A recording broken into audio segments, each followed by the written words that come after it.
Muy buenos días a todos, gracias por venir.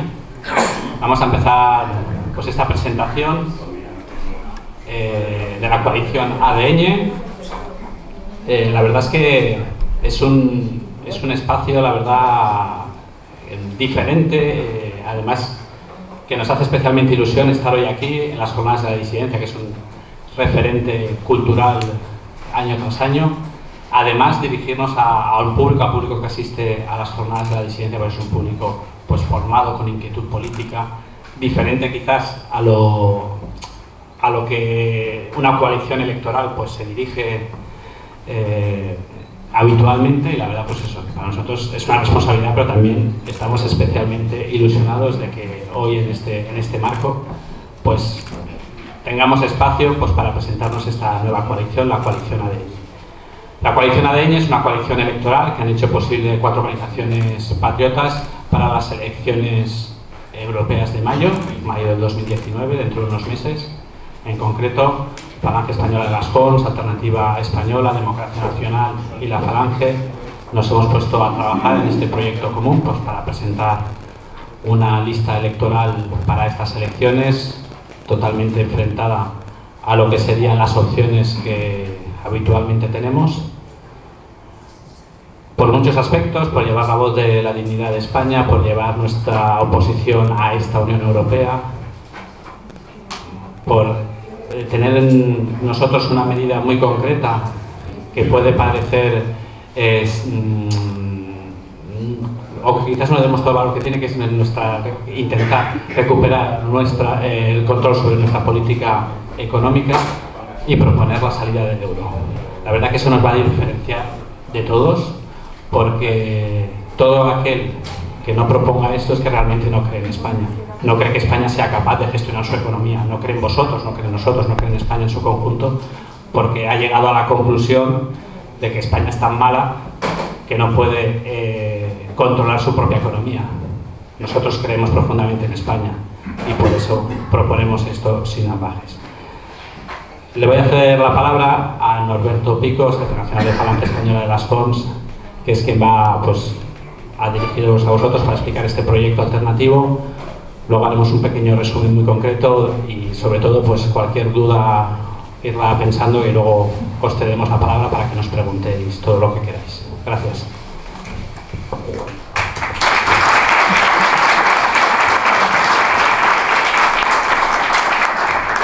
Bueno, muy buenos días a todos. Muchas gracias por vuestra asistencia. Como no, y no es solo protocolario, muchísimas gracias a Ediciones Fides por darnos la oportunidad de estar esta mañana con todos vosotros y en la persona, sobre todo, de Juan Antonio Llopart. Muchas gracias. Gracias sobre todo porque entiendo que esta intervención de hoy está un poco traída por los pelos, ¿no? En estas jornadas de la disidencia, ¿no? Puesto que de lo que estamos hablando es de un proyecto político concreto, ¿no? Y bueno, sí, en lo que yo entiendo las jornadas de la disidencia y en lo que muchos de vosotros esperáis de ellas, pues son unas jornadas más de índole cultural, ¿no? Que netamente política, ¿no? Bueno, pues aquí se viene a hablar de ideas, se viene a hablar de pensamiento, de filosofía, se viene a hablar de libros también, y seguramente no sea el espacio para que una opción política concreta venga a trasladar su mensaje o a darse a conocer, ¿no?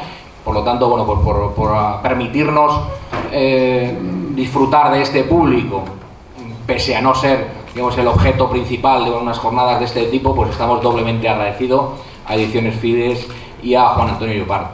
Seguramente estas jornadas de la disidencia, sobre ellas sobrevuela, y en que Juan Antonio Llopart también organiza otras a lo largo del año que específicamente llevan ese nombre, pero normalmente sobre las jornadas de la disidencia y sobre el pensamiento que aquí se difunde, pues normalmente se habla comúnmente de metapolítica, ¿no? Es decir, aquello que está más allá de la política y no netamente un proyecto político, digamos, con las servidumbres que eso tiene, ¿no? Que, bueno, pues, hay que ganarse al público, hay que buscar, digamos, los mejores mecanismos para que te voten, etcétera, etcétera, ¿no?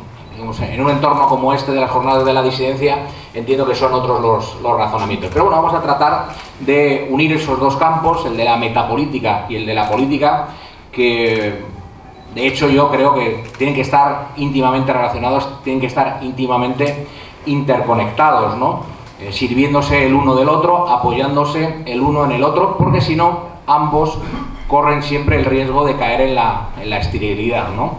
Si hay un proyecto político, imaginemos el que sea, que consigue una cierta cuota de poder, pero esa cuota de poder no le sirve para influir en la sociedad conforme a sus criterios, conforme a su filosofía de vida, pues yo creo que en buena medida habrá fracasado, pese a que esté detentando el poder por algunos años, ¿no? Y si en su contrario, si hay una filosofía metapolítica que consigue hacer llegar su forma de pensar o sus códigos a unas capas amplias de la sociedad, pero eso luego no se traduce en una alternativa de poder, en una alternativa de gobierno, pues seguramente ese pensamiento disidente, ese pensamiento metapolítico, pues también haya fracasado en alguna medida, ¿no? Por lo tanto, yo creo que política y metapolítica no pueden ser compartimentos estancos y no pueden ser conceptos contrapuestos, ¿no? En alguna ocasión se nos trata de presentar de esta manera, ¿no? Y se dice, pues a lo mejor desde el campo de los que defienden ese desarrollo cultural, ¿no? Esa influencia en la sociedad desde el mundo de las ideas, que la lucha política pues carece de sentido, que es mejor abandonarla, que es mejor tratar de penetrar en la sociedad solamente desde el mundo de las ideas, y nosotros no negamos que eso tenga que ser así, ¿no? Pero insistimos, creemos que el fruto de esa reflexión, el fruto de esa penetración social, de un pensamiento disidente, tiene que ser recogido en opciones políticas concretas, ¿no? Porque si no, al final se terminará perdiendo. Bueno, pues como decía, lo extraño de nuestra comparecencia hoy es que vamos a hablar de un proyecto político concreto, ¿no? Digamos, por así decirlo, venimos a venderos la moto de nuestra candidatura, ¿no? Como ha dicho Luis, una candidatura de coalición para las elecciones europeas. Esta coalición se constituye, digamos, en base a dos criterios. Uno es eminentemente práctico, y el otro, sin embargo, que creo que es el más interesante de desarrollar con todos vosotros hoy, pues es en base a unas creencias comunes, en base a unas ideas comunes que compartimos con todos y que creo que en buena medida compartís vosotros también, ¿no?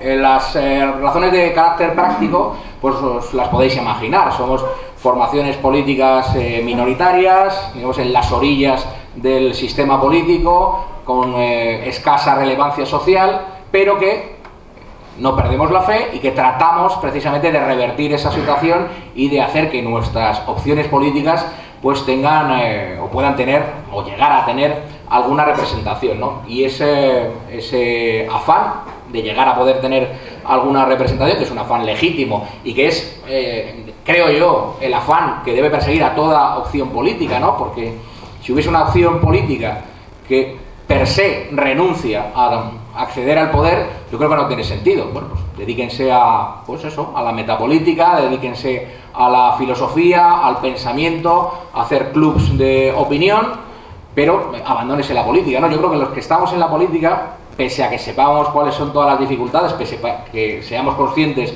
de todos los problemas que tienen opciones como las nuestras para alcanzar alguna cuota de poder, en el horizonte tenemos que tener eso, ¿no? Si no, bueno, pues disolvamos estas organizaciones y dediquémonos, como decía, pues al pensamiento, a la filosofía o a cualquiera otra de las materias. Bueno, pues entonces, buscando ese fin legítimo de que nuestras organizaciones abandonen digamos, la oscuridad en la que nos movemos habitualmente, pues hemos puesto en marcha una coalición.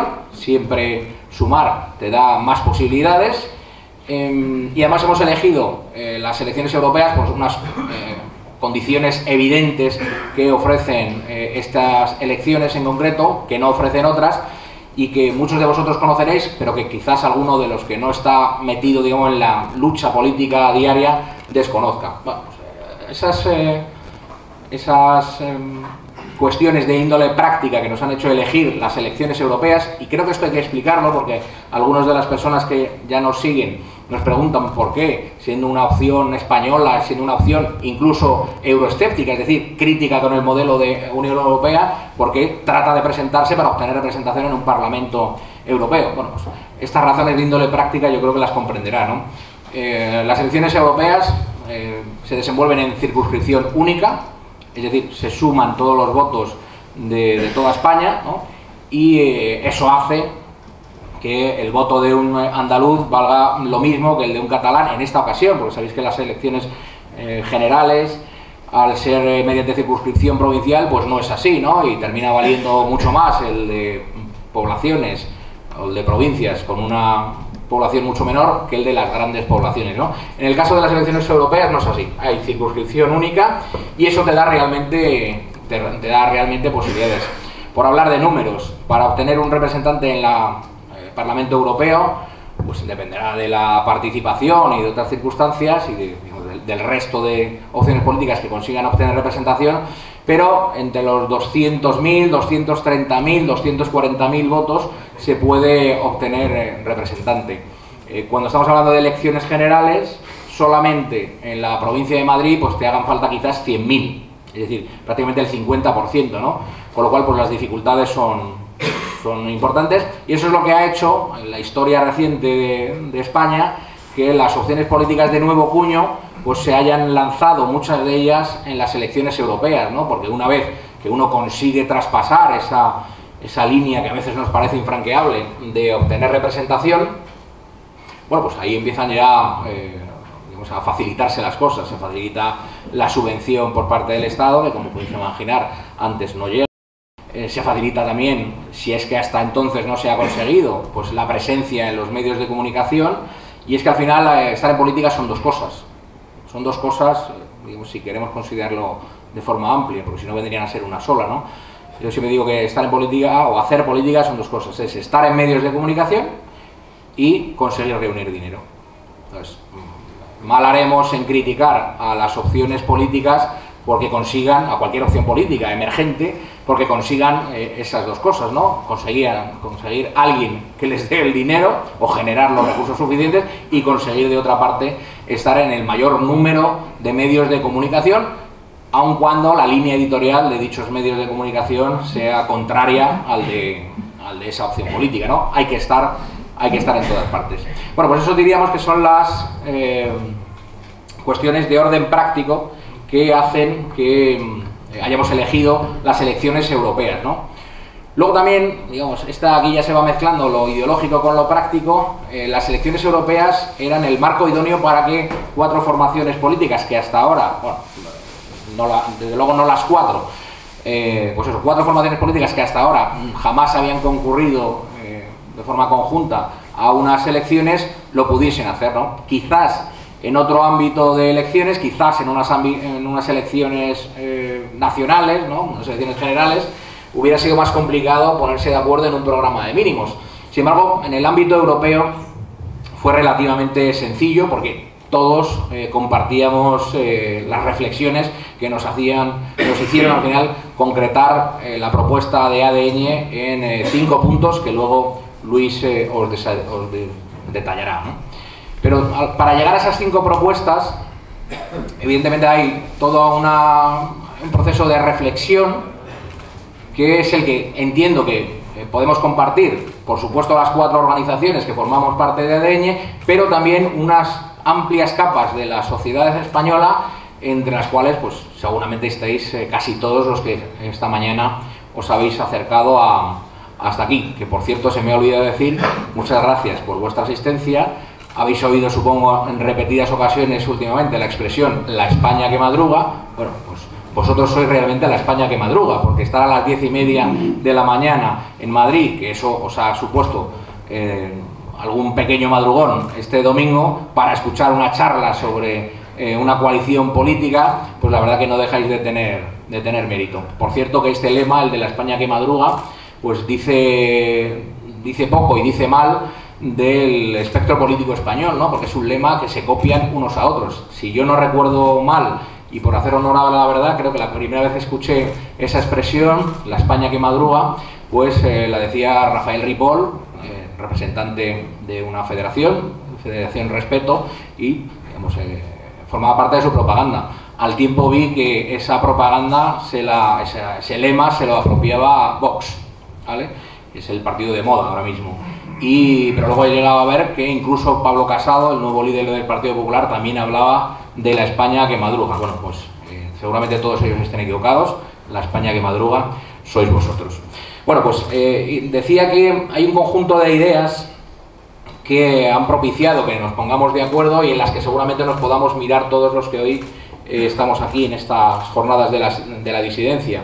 Y hay un documento que seguro que buena parte de vosotros conocéis, pero seguramente algunos no, y estará bien que lo descubráis a través nuestro. Es una declaración de París, que salía el año pasado, en el mes de octubre, una declaración redactada y firmada por un grupo de intelectuales europeos y que en España pues fue difundida y también firmada por una serie de profesores universitarios y de gente del mundo de la cultura en España, y a los cuales pues yo no sé si habría que otorgar ese calificativo de disidente o no, pero seguramente sí, porque me consta, porque conozco a los impulsores y conozco personalmente a varios de los firmantes, que cuando trataron de que esta declaración de París pues traspasase esa línea, digamos, de la disidencia y pudiese tener una mayor repercusión, pues trataron de que algunas personas con mayor relevancia mediática firmasen también esta declaración de París, pero lo rechazaron, ¿no? Lo rechazaron. Y seguramente en ese rechazo pues reside la línea política que les diferencia a ellos de nosotros, es decir, de los que sí nos vemos representados en esta declaración de París, que lleva el título, digamos, comercial de una Europa en la que podamos creer.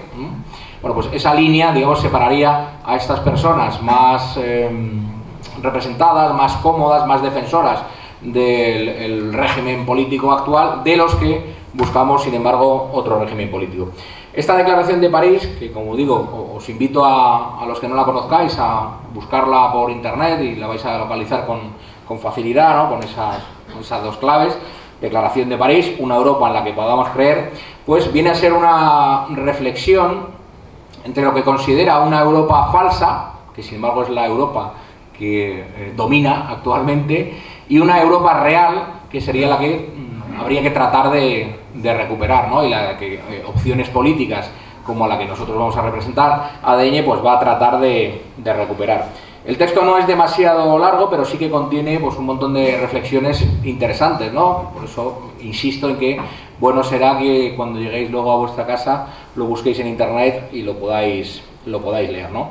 Bueno, pues yo he extraído algunas de las ideas que este manifiesto pues contiene y que nos sentimos ampliamente representadas por las mismas, ¿no? En primer lugar, habla de que esta falsa Europa, insisto, la falsa Europa sería, sin embargo, la Europa ahora mismo de los que detentan el poder, ¿no? La Europa encarnada en instituciones como la propia Unión Europea, la Europa, digamos, de acorde con el nuevo orden mundial, ¿no? Bueno, pues esta Europa falsa, dice, y es una de las primeras ideas, se felicita a sí misma como la precursora de una comunidad universal que no es ni universal ni comunidad. Bueno, aquí vendríamos a enfrentarnos a este universalismo cosmopolita y amorfo que nos quieren vender frente a una unión en la diversidad o una diversidad en la unión que, como forma política habitual, ha tenido la del imperio, ¿no? Que era la forma real en la que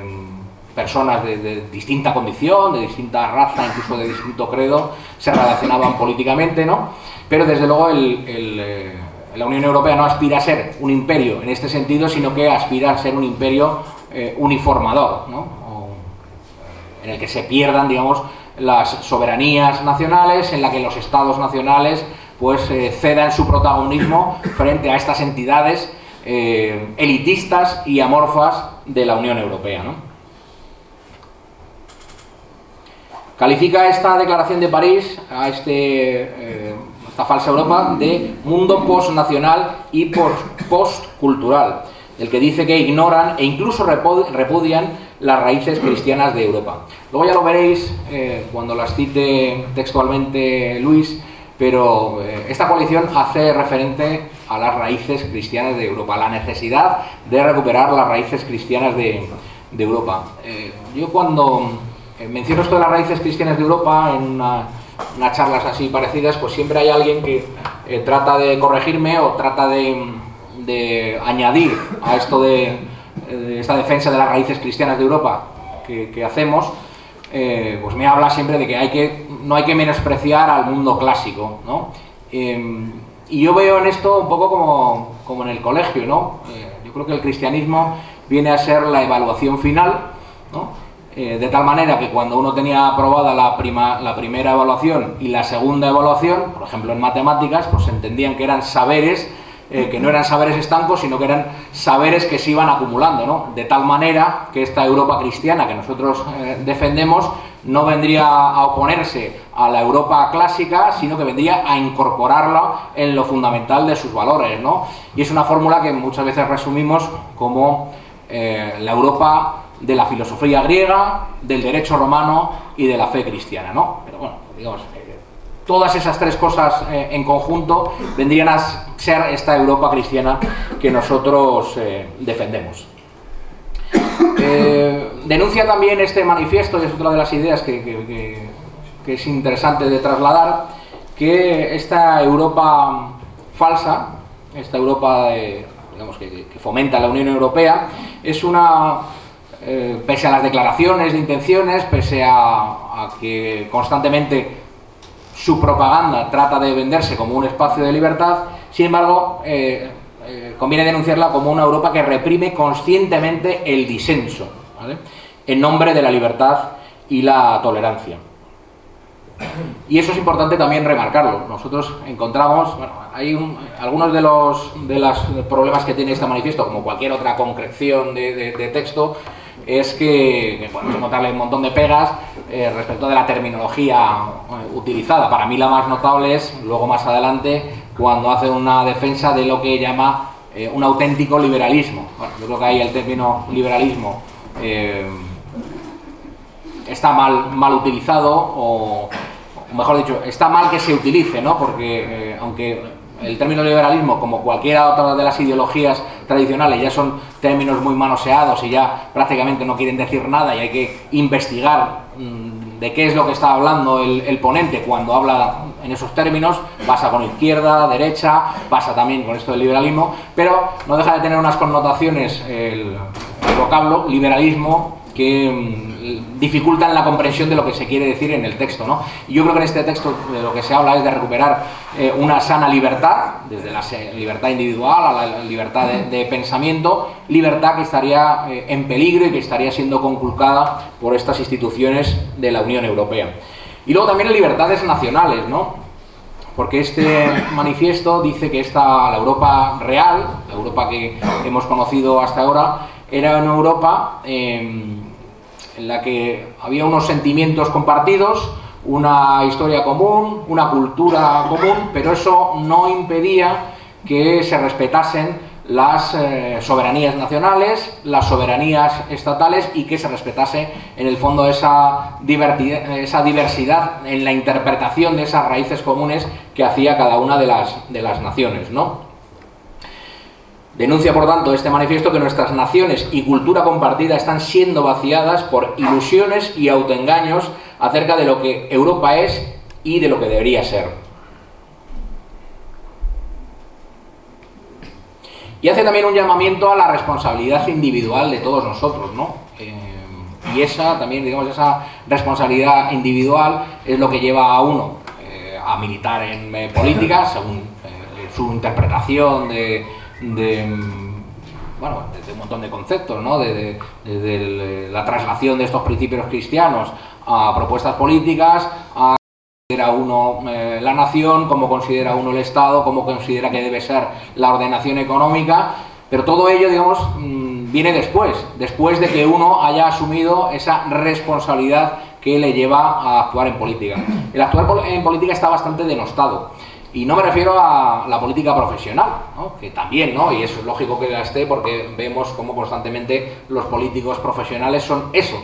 Son personas que han buscado en la política una profesión, personas cuya ideología cada vez es más difusa, personas que por eso son perfectamente intercambiables entre unos partidos y otros, ¿no? Yo veía esta este fin de semana cómo en este partido emergente y ahora de moda que es Vox, pues hacían este fin de semana propaganda en algunos de sus mítines. En primer lugar, una persona, una mujer, no recuerdo ahora su nombre, creo de apellido Anguita, que es actualmente concejala en el Ayuntamiento de Jerez, pero que pese a que está haciendo propaganda de Vox, porque además es uno de los cargos nacionales, no recuerdo ahora muy bien cuál es su cargo, bueno, pese a que actualmente es un cargo de Vox, sigue siendo concejala en el Ayuntamiento de Jerez, habiendo sido elegida por Ciudadanos. Y uno va a ver sus declaraciones cuando estaba haciendo la campaña electoral como miembro de Ciudadanos y se encuentra que denunciaba al Partido Popular porque decía que era muy de derechas, ¿no? Bueno, pues, 2 años más tarde de que denunciase el Partido Popular por ser muy de derechas, pues ahora es una de las lideresas, o líderes, como se diga, de Vox, ¿no?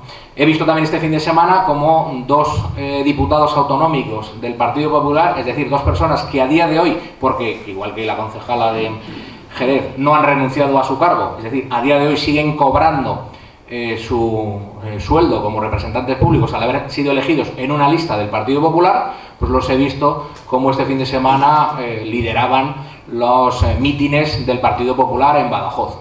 Bueno, pues yo creo que eso no dice mucho de la aspiración a la renovación de la política profesional, ¿no?, en España, ¿no? Yo creo que si vale eso, pues al final vale todo, ¿no? Pero bueno, al final eso es un poco de lo que se busca. Entonces, como decía, la política, el ejercicio de la política está bastante denostado, no solamente en la política profesional, sino incluso en los que nos dedicamos a ella, no sé cómo definirlo, de forma amateur o en las orillas del sistema o oponiéndonos incluso al actual régimen del 78, ¿no?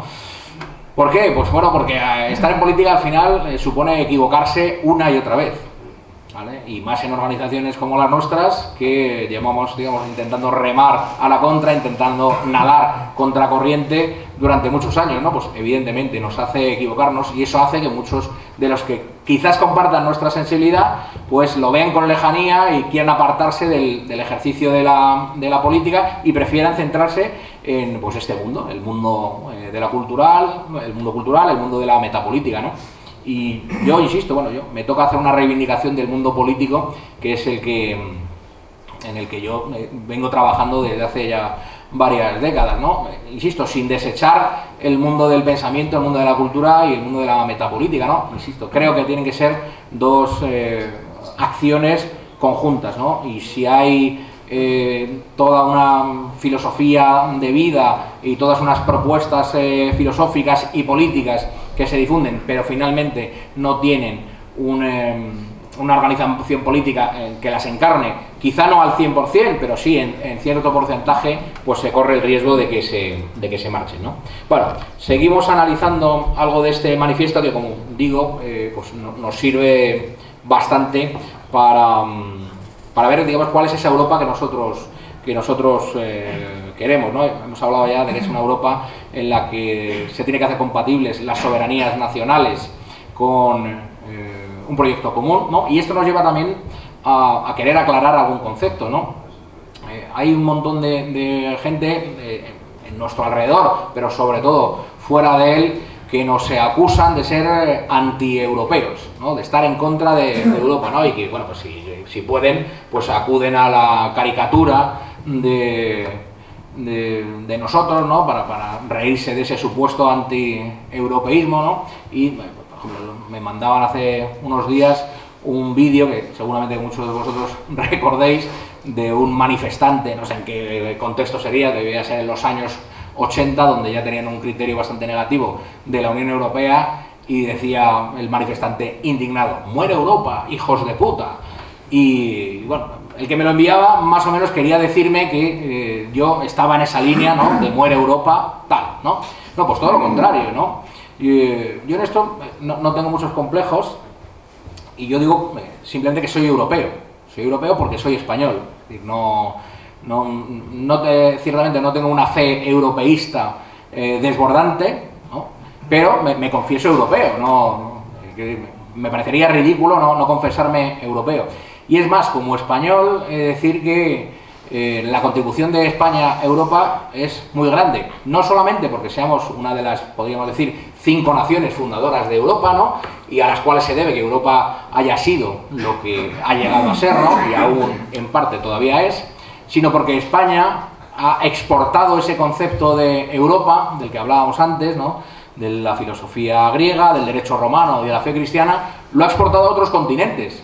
Y si hoy nos podemos entender con algunas personas de otros continentes, y cuando digo nos podemos entender no me refiero solamente a una cuestión idiomática, sino de sensibilidad, si nosotros nos podemos entender con gente del continente americano, por ejemplo, es gracias a que España exportó Europa a todas esas naciones, ¿no? Con lo cual, pues ya digo, somos europeos porque somos españoles, o así lo percibo yo, aunque bueno, lo de estar en una coalición lo que tiene es que cada uno tiene sensibilidades distintas, ¿no? Yo normalmente cuando hablo de mí, en primera persona, hablo de mí como español, ¿no? Bueno, hay otras personas que hablan de sí mismos como europeos, yo insisto, soy europeo porque soy español. Y en esto incluso he de decir que estaría bastante de acuerdo con el difunto profesor y maestro Gustavo Bueno, ¿no? De que sí, efectivamente, pues somos europeos, pero lo importante es para nosotros, para nuestra forma de ser, para lo que tal y como nosotros percibimos las cosas y somos y sentimos, lo importante para todos nosotros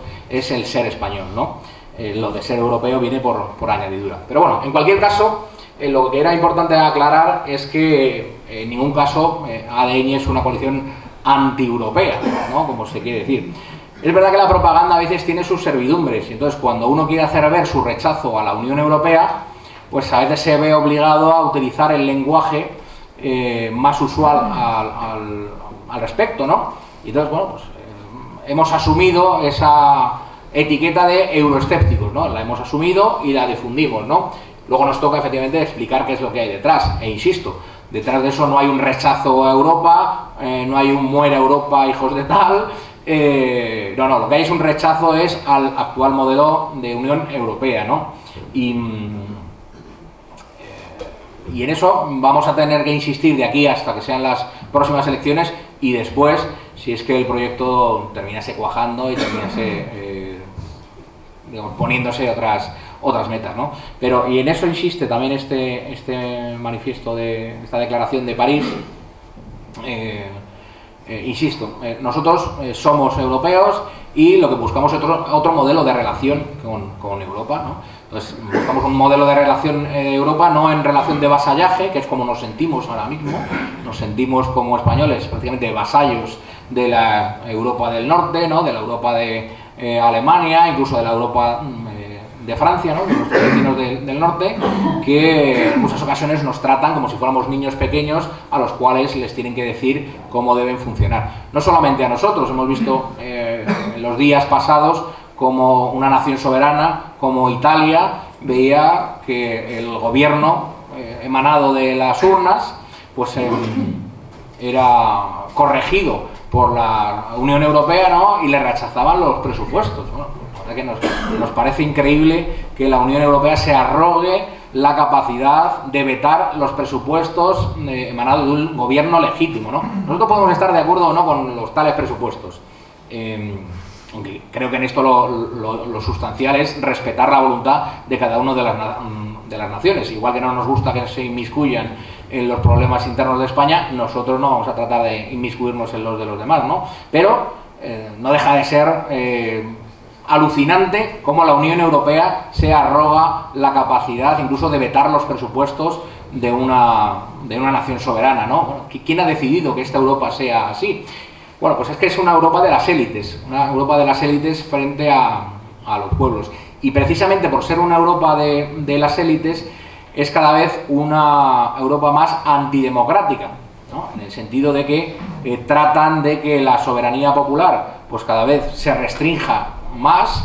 ¿Por qué? Porque en la medida que ellos puedan controlar directamente todos los resortes del poder, pues Europa va a seguir evolucionando hacia la Europa que ellos quieren, ¿no?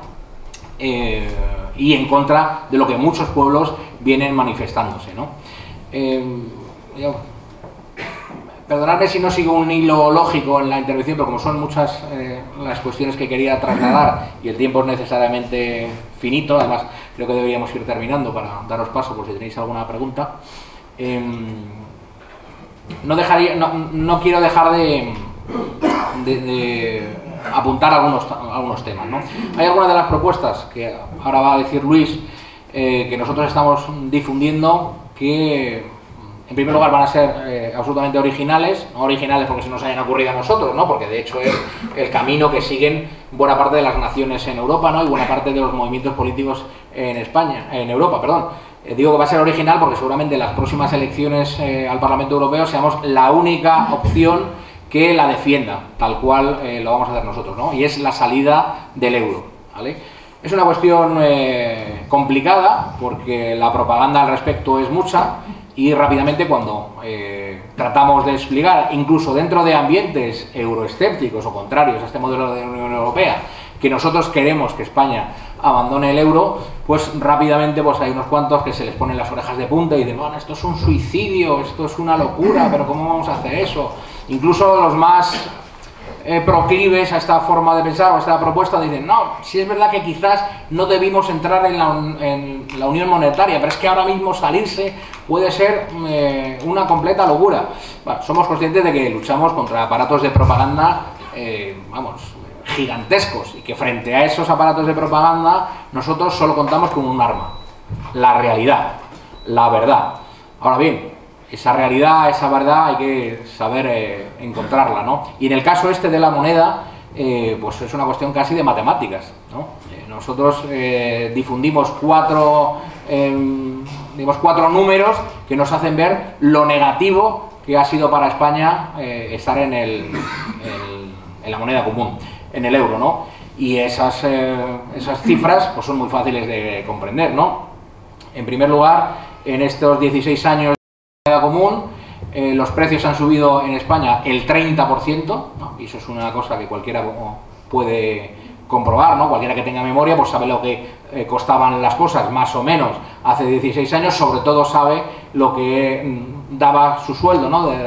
Lo que podía estirar su sueldo, ¿no? Y esa es la segunda magnitud que hay que poner en relación, ¿no? Si los precios han subido el 70%, los salarios han subido solo el 17%. Y esto no ha sucedido como si fuera un fenómeno meteorológico, ¿no? De decir, no, bueno, es que la economía pues tiene sus propios mecanismos y entonces eso ha hecho que en España, por sus especiales condiciones, pues los salarios no suban, porque claro, como somos gente con poca preparación, etcétera, etcétera. No, no, no. O sea, para darnos cuenta que eso es un efecto buscado por las élites europeas, y entre ellos los que han gobernado en España, ¿no? Porque los gobernantes de España no han sido otras cosas que los emisarios de estas élites europeas que buscaban este destino para España. Pues hemos visto como presidentes del gobierno de la nación española, en concreto Mariano Rajoy, presumía en foros internacionales de que España era un destino magnífico para venir a hacer negocios porque los salarios eran muy bajos. Claro. Si un presidente del gobierno vende internacionalmente su nación como un país en el cual se pueden hacer negocios estupendamente porque el salario mayoritario es muy bajo, pues apaga y vámonos, ¿vale? Bueno, luego otras de las cuestiones que nos vendieron al entrar en la moneda común y en general en la Unión Europea era que, bueno, pues teniendo un mercado amplísimo de más de 500 millones de personas en Europa, pues las exportaciones en España se iban a multiplicar. Bueno, los que han multiplicado sus exportaciones son otros, ¿vale? En primer lugar porque España ha dejado de exportar en el sector primario, ¿no? Ha dejado de exportar en un montón de sectores en los que España realmente era potente, ¿no? En primer lugar porque tuvo que desmontar toda su industria. Cuando antes la industria tenía una aportación en el Producto Interior Bruto del 40%, ahora es infinitamente menor. Si vamos a esa España agrícola y ganadera, también tuvo que hacer unas concesiones terribles. Hemos visto cómo se arrancaban olivos, hemos visto cómo se mataban vacas, hemos visto cómo los ganaderos tiraban la leche porque nos ponían cuotas. Bueno, pues esta no era la Europa del libre mercado, no era libre mercado, eso era mentira, luego había unas cuotas. Si producías más, como tu leche pues era de mejor calidad y de un precio más asequible que la de otros países, pues decían no la exporte, con lo cual ahí lo del mercado común se terminaba acabando. Bueno, pues hemos visto cómo otras naciones efectivamente han batido récords de exportaciones, es el caso de Alemania, justo en el mismo momento en el que España batía récords de desempleados. ¿vale? La España del euro es la España de 6 millones de desempleados. Entonces, bueno, si hemos visto esta Unión Europea y esta incorporación al euro como un éxito, pues que nos digan dónde está el éxito, ¿no? Porque, insisto, la España del euro es la España de 6 millones de desempleados. Si España abandona el euro y recupera el control sobre su política financiera, ¿se acaban todos sus problemas económicos? Evidentemente no, evidentemente no. Ahora, si no lo hace, le va a ser muy difícil, le va a ser francamente difícil, porque no va a tener los instrumentos clásicos que tiene cualquier nación para abordar, por ejemplo, las crisis. Y en eso vemos la comparación, ¿no? Y en eso es importante que la tengamos claro también. Sabéis, que es una cosa que el común de los españoles desconoce, supongo que sabéis todos que en la Unión Europea hay un grupo de países que son miembros de la Unión Europea, pero que no tienen la moneda común. Bueno, pues vemos como en todos los países que no tienen el euro como moneda, sino que han conservado su propia moneda, las cifras de paro son sensiblemente inferiores. La media del paro en Europa es mayor que la media del paro en los países que no tienen el euro como moneda, ¿no? Entonces vemos países como, no sé, como Bulgaria, por ejemplo, donde el paro, claro, a cualquiera de nosotros nos preguntan por Bulgaria y sin tener conocimiento de ello diríamos, bueno, un país que estuvo en la órbita del este, tiene muchos problemas, bueno, ahí tiene que haber un paro tremendo. Bueno, pues el paro no llega al 5%. Cuando España ahora estamos en el 17%, habiendo llegado a estar prácticamente en el 30%. El 30% de paro en España supone que, por ejemplo, en sectores de población como la población joven, pues superaba el 50%. Y que si combinábamos el paro juvenil con algunas de las regiones más desfavorecidas de España, el paro juvenil llegaba hasta el 80%.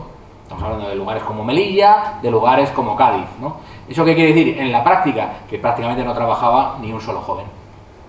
O sea, fijaos, la Europa del euro, la España integrada en la Unión Europea, el bienestar que ha procurado para todos sus miembros, ¿no? Que en algunas de las zonas de España, pese efectivamente que llegaban las subvenciones, pese a que había letreros de subvencionado con fondos de la Unión Europea por todas partes, bueno, pues pese a todo eso, España prácticamente ha deshecho su economía y la ha hecho una economía dependiente del sol, ¿no? Porque solo vendemos turismo prácticamente, y dependiente del resto de economías europeas, de tal manera que cuando el resto de economías europeas se constipa, pues aquí prácticamente nos morimos, ¿vale?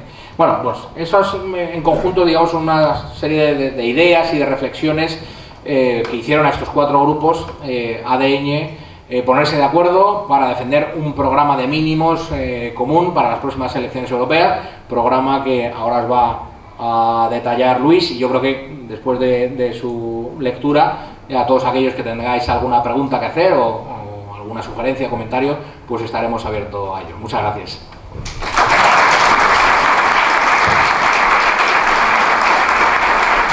Vamos bastante justos de tiempo. Comentaros, añadir, os hemos presentado esta coalición que han hecho posible 4 organizaciones patriotas, pero es una coalición que es más, es decir, o pretende pues llegar a ser más. Solo fue el inicio, depende de los que estamos aquí, depende de vosotros que podamos llegar a más. Nos reunimos bajo 5 ideas fuerza, os las paso a leer rápidamente.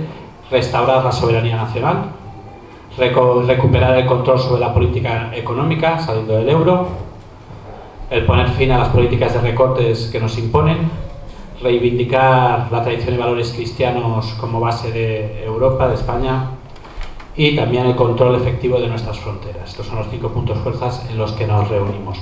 Sí que, como comentaba al principio, sois por eso un público ya formado y con inquietudes. Cuando nos empecéis a seguir, nos presentamos hace 40 días, 29 de septiembre, veréis que esta coalición, además de en contenido y en espíritu muy marcado, muy definido, muy frente a todo, tiene una novedad que la hace quizás diferente hasta lo que os ha aprobado, que es la estrategia de comunicación, ¿vale? Entonces, tenéis que, para interpretar bien esta estrategia de comunicación, que puede sorprender un poco, tenéis que pensar que esta coalición tiene como objetivo llegar a las instituciones. Para llegar a las instituciones se necesitan votos, y para llegar a tener votos pues hay que presentarnos de forma agradable, simpática, creando unos sentimientos no para vosotros, no para nosotros, sino para el gran público. Pongo dos ejemplos muy rápidos. No os penséis que los cientos de miles de personas que votan a Podemos son comunistas. No os penséis que los votos que vaya a obtener ahora el partido este de moda Vox pues son unos fachas liberales. No, sino que pues han tocado teclas de medio razonamiento, medio de sensibilidad, pues unos contra la corrupción y contra la casta política, otros contra que España sea menospreciada, que hace que pues al final pues tengan unos resultados electorales que les permitan quizás pues estar en las instituciones. Vuestro turno, estamos a vuestra disposición. Bueno, una pregunta. ¿No pensáis que lo tenéis, se ve que está claro, lo tenéis en cuenta y la salida del euro, estoy a favor, todo está muy claro? ¿No pensáis que la señora que vive en Carabanchel y en su cocina va a entender ese mensaje? Está demostrado que Marine Le Pen en Francia intentó poner esto en las elecciones y fue un fracaso suyo. La salida del euro ha sido lo que le ha metido al suelo. Y otra cosa, partidos como vosotros, se supone que votamos para vosotros en contra de la inmigración. No habéis hablado en ningún momento de eso hoy.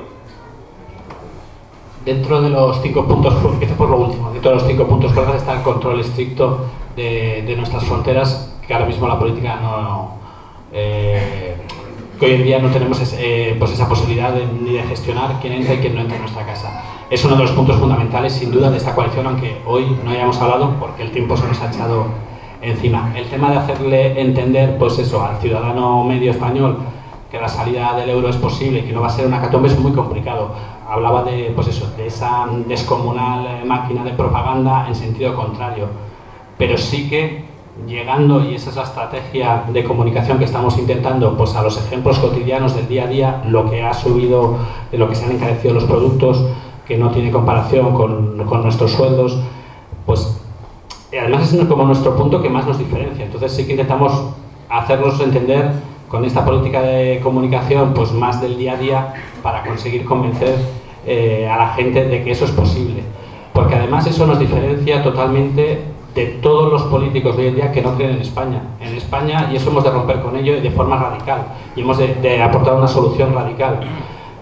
Nos están diciendo que no somos capaces de gobernarnos, por lo menos en lo económico, también en lo político, pero por lo menos en lo económico. Nos están diciendo, sois tan malos, somos tan malos los españoles, que para que las cuentas cuadren las tienen que hacer unos alemanes, unos eurócratas, unos de Bruselas, porque eso...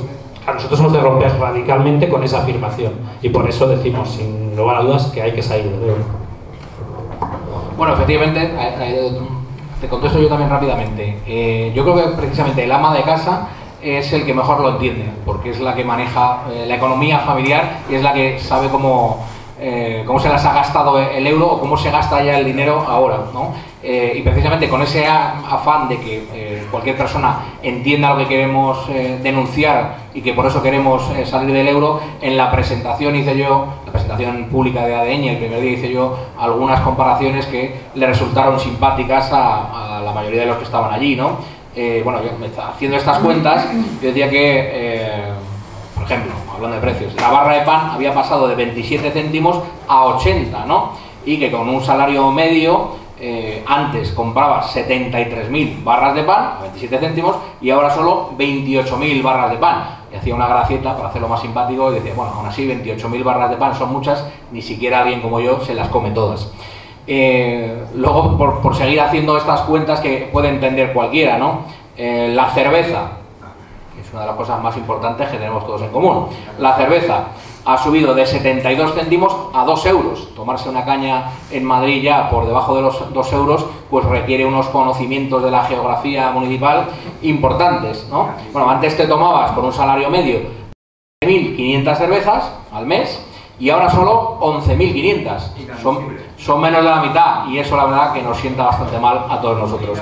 Luego, por hablar del tema de la inmigración, efectivamente es uno de los temas importantes en nuestra coalición, ¿no? Hoy no he dado tiempo a desarrollarlo, pero si sigues nuestras comunicaciones en redes sociales y en todos los actos, es una parte fundamental de ello que resumimos en dos frases. Una, primero, que España debe recuperar el control efectivo de las fronteras para que sea España la que decide quién deja entrar y quién no, ¿vale? Al final las fronteras no dejan de ser otra cosa que las puertas de las naciones, igual que todos tenemos puerta en nuestra casa, no para impedir que entre todo el mundo, sino para elegir quién queremos que entre y quién no. Pues España como nación debe volver a levantar la puerta, ¿no? Y luego, pues otra concreción que venimos defendiendo, que es que en España se habrá de entrar o legalmente o no se entrará, ¿vale? Entonces, efectivamente, somos conscientes de que el problema de la inmigración es uno de los problemas fundamentales. En este manifiesto que he seguido yo, digamos, como guía para ver esta Europa común, que creo que todos podemos estar de acuerdo, es uno de los temas fundamentales, por lo cual pues os invito también a leerlo. ¿Alguna más? Que vamos fatal de tiempo. Sí. Solo para completar un poco a nivel de vuestra argumentación, lanzo dos reflexiones. Una, con respecto a que nos vendieron el euro, no tuvieron necesidad de vendernos nada, nos lo impusieron. España es el único país que ha entrado en la Unión Europea sin un referéndum. España es el único país que ha entrado en el euro sin un referéndum. Nos lo han impuesto y ya está. Nos han impuesto un euro a 166,6 pesetas. El valor del marco. El valor del marco en su época. Ahí está. Entonces, ¿por qué 166 y no? Yo he leído, yo no soy historiador, no soy economista, pero he leído informes de economistas bastante serios que calculan que en función de nuestro PIB, de nuestra potencia industrial, etcétera, más o menos el euro debería de haber costado unas 130 pesetas. Es decir, teníamos que aportar 130 pesetas para conseguir un euro. Nos devaluaron 20% así, unos burócratas de Bruselas, sin consultarnos, sin decir, señores españoles, ¿les interesa a ustedes pagar 166,6 pesetas por un euro? Pues si hubiera habido un debate, una reflexión, a lo mejor hubiera dicho, pues no. Como los daneses dijeron no, votaron y dijeron no, son menos europeos los daneses que el resto. O directamente los noruegos votaron no, queremos la Unión Europea. Y ahí está Noruega, ¿no? Tiene petróleo, ya lo sabemos. Solo pues para aportar al debate que no nos tuvieron que vender nada. Nos lo han impuesto sin consultarnos. Y esos son los que hablan de democracia. Así es, muchas gracias. Se nos ha acabado el tiempo. Por ahí nos dice que se ha acabado. Agradecidos de estar estos minutos con vosotros, presentaros la coalición, que no la habéis seguido tan atentamente. Nos quedamos por aquí. Cualquier otra duda que tengáis, perdonad porque se nos ha pasado el tiempo, nos hemos administrado un pelín mal, pues estamos a vuestra disposición. Muchas gracias a todos. Gracias.